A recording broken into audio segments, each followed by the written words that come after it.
Welcome to my channel learn with Romani. आज मैं आप लोगों के साथ क्लास 1 का सिलेबस शेयर करने वाली हूँ जो कि है आईसीएसई बोर्ड का। इसमें बहुत सारे टॉपिक्स हैं बहुत सारे सब्जेक्ट्स हैं।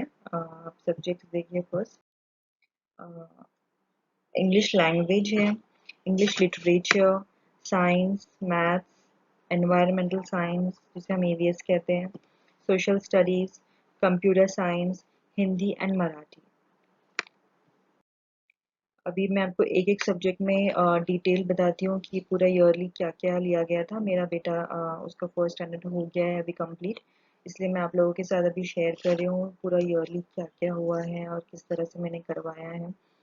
तो इंग्लिश लैंग्वेज में जो है स्टार्टिंग में सिंगुलर एंड प्लूरल पढ़ाया गया था। उसके बाद सिंगुलर यानी वन, प्लूरल यानी मैनी, वॉवल्स पढ़ाया गया था। उसके बाद वॉवल्स में ए ई आई ओ यू, और ए ई आई ओ यू को छोड़कर जितने भी अल्फ़ाबेट्स होते हैं उसे हम कॉन्सोनेंट्स कहते हैं।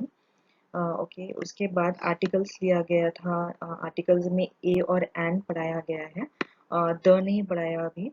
उसके बाद नेमिंग वर्ड्स लिए गए थे। नेमिंग वर्ड्स यानी नाउन।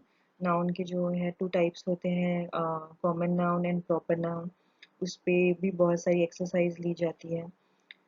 उसके बाद डूइंग वर्ड्स यानी वर्ब्स, वर्ब्स यानी एक्शन वर्ड्स, ये भी बच्चों का हो चुका है एक क्लास में।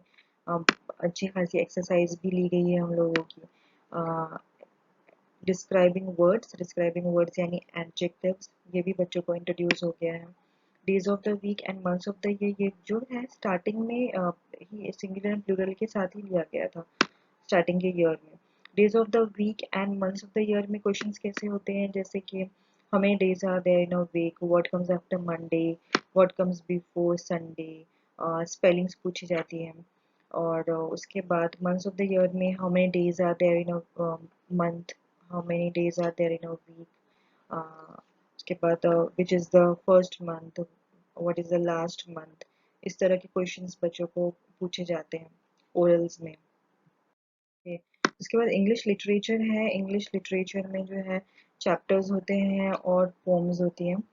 इसके अलावा चैप्टर्स के बाद जो है कुछ ग्रामर सेक्शन का पार्ट भी होता है जो हमें बच्चों को करवाना होता है। वो बहुत हेल्पफुल रहता है बच्चों के लिए। उसमें नेमिंग वर्ड्स के कंसेप्ट क्लियर होते हैं, एडजेक्टिव्स होता है बहुत। अगर हम उसकी एक्सरसाइज करवाए चैप्टर्स के बाद की, तो बच्चों के लिए बहुत ईजी हो जाता है समझने के लिए। साइंस जो है उसमें बहुत समझो आई थिंक 13 चैप्टर्स थे पूरे ईयर में, लेकिन मैंने यहाँ पे पूरे टॉपिक्स नहीं लिखे हैं, आपको कुछ टॉपिक्स ही बताए हैं, जैसे कि air, water, types of plants आया हो चुका है, टाइप्स ऑफ एनिमल्स, फूड, एकदम सिंपल सिंपल टॉपिक्स हैं। वेदर भी टॉपिक था एक। ओके, मैथ्स में बहुत सारे कंसेप्ट्स न्यू इंट्रोड्यूस होते हैं इस साल बच्चों को, तो इसलिए आप बिल्कुल मेक श्योर करें कि यूकेजी में आप ज़्यादा से ज़्यादा बच्चे को मैथ्स के कंसेप्ट्स क्लियर करवाएं। जैसे कि स्मॉल स्मॉल कंसेप्ट्स भी होते हैं, जैसे कि नियर, फार, अबाव, बिलो, इस तरह के कंसेप्ट भी लिए जाते हैं। उसके बाद जो सिलेबस में होता है वो होता है numbers from 1 to 300। 1 to 300 starting में जो ईयर का स्टार्टिंग होता है जून जुलाई में, वहाँ पे 1 to 100 तक के बच्चों को फॉरवर्ड काउंटिंग, बैकवर्ड काउंटिंग और उसके स्पेलिंग अच्छे से आ जानी चाहिए। उसके बाद पूरे ईयर में एंड तक के बच्चों को 300 तक के अच्छे से स्पेलिंग्स लर्न हो जाती हैं। नंबर नेम्स यानी spellings, before number, after number and between numbers भी लिए जाते हैं।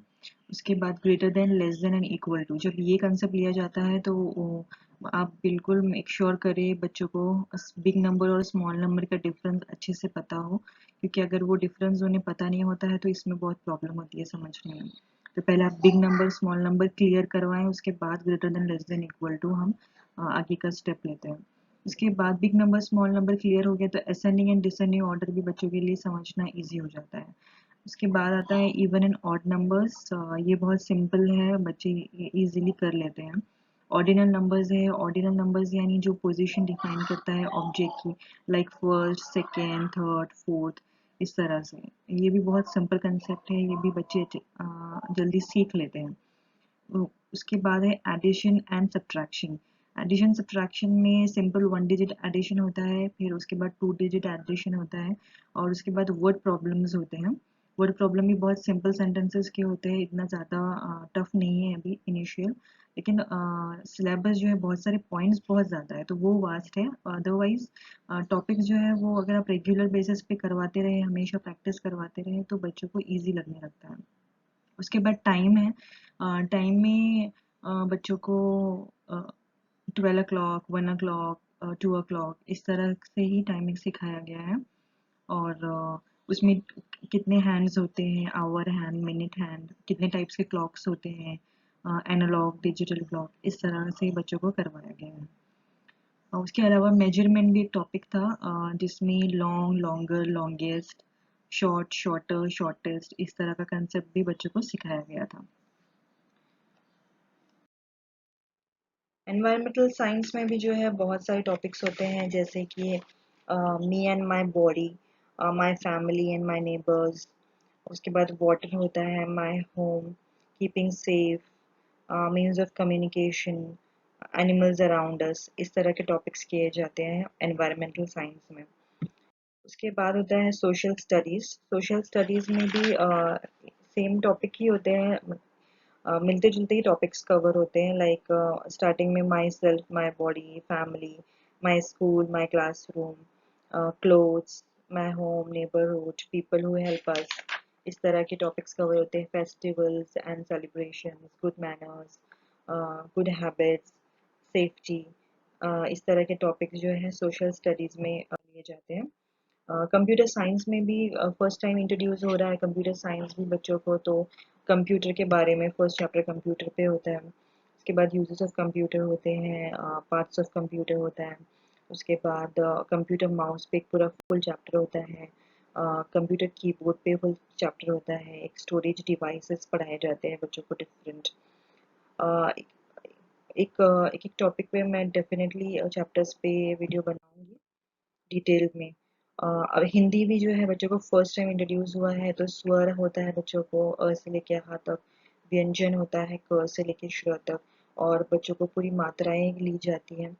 कुछ चैप्टर्स भी होते हैं थोड़े, मतलब ये मात्रा से रिलेटेड ही चैप्टर्स पढ़ाए जाते हैं, और कुछ पोएम्स भी होती हैं। ओके।